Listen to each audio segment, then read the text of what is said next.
Қайырлы кеш, қыз-келіншектер. Бүгін сіздерге осындай қуырылған мантының рецептімен бөлісейін деп шештім. Жареный манты, яғни тыквамен жасаймын. Асқабақтарымды және фаршымды осылай турап алдым.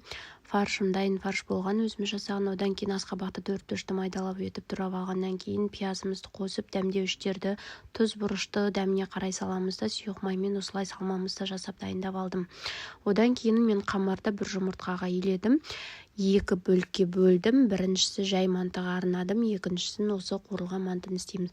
Екеуінің айырмашылықтары, басты айырмашылықтары, қуырылған мантының қамырын кішкене қалыңдау етіп жаясыздар, кесесіздер. Себебі қуырылған кезде ашылып кетпеу керек, түйген кезде ол түйіліп жасалынатын болғандықтан.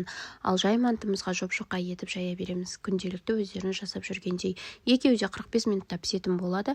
Ал екеуінің айырмашылығы, біреуі буда пісе берсе, екіншісін осылай түйіп аламыз. Міне өріп түйіп аламыз. Біз кішкентай кезімізден бастап орыстардың түйген емес, осындай ұйғырша, яғни осылай түйуді үйреніп өскен болатынмын.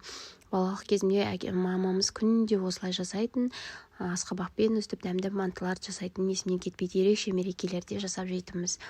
Сондай-ақ 45 минутта пісіретін боламыз. Менің YouTube канал, Instagram парақшаларымна жазылып, тіркеліп, лайк басып, комментарий жазуды ұмытпаңыздар. Және жақындарыңызбен бөлісе отырыңыздар.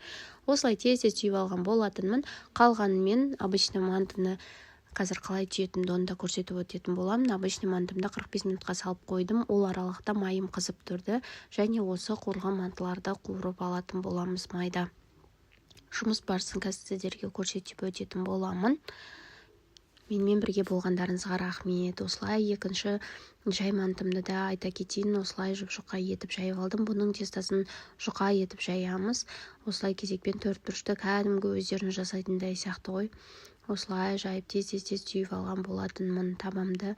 Яғни мантаварканың табасын майлап алдым да өсіп жайғастырып шықтым. Мен осылай конверт қылып жасаймын, тез-тез болады. Я осылай түйген, сіздер де осылай түйесіздер, мен комментарийға жаза өтіңіздер. Қоңыраушаны басып қойыңыздар. Менің алдағы уақыттағы жаңағы рецептерімнің шығып отырғанын көріп отыратын боласыздар. Лайк басып комментарий жазуды ұмытпаңыздар. Осылай кезекпен мантыларымды қуырып пісіріп алған болатынмын. Өте дәмді шығады. Осылай майда қызып тұрған майда қуырасыздар, екі жағын ауыстырып отырасыздар, қып-қызыл болып шығатын болады. Қазір мен сіздерге көрсетіп өтемін. Осылай қып-қызыл болып шықты. Мына жақта уже менің жай мантыларым пісіп тұр.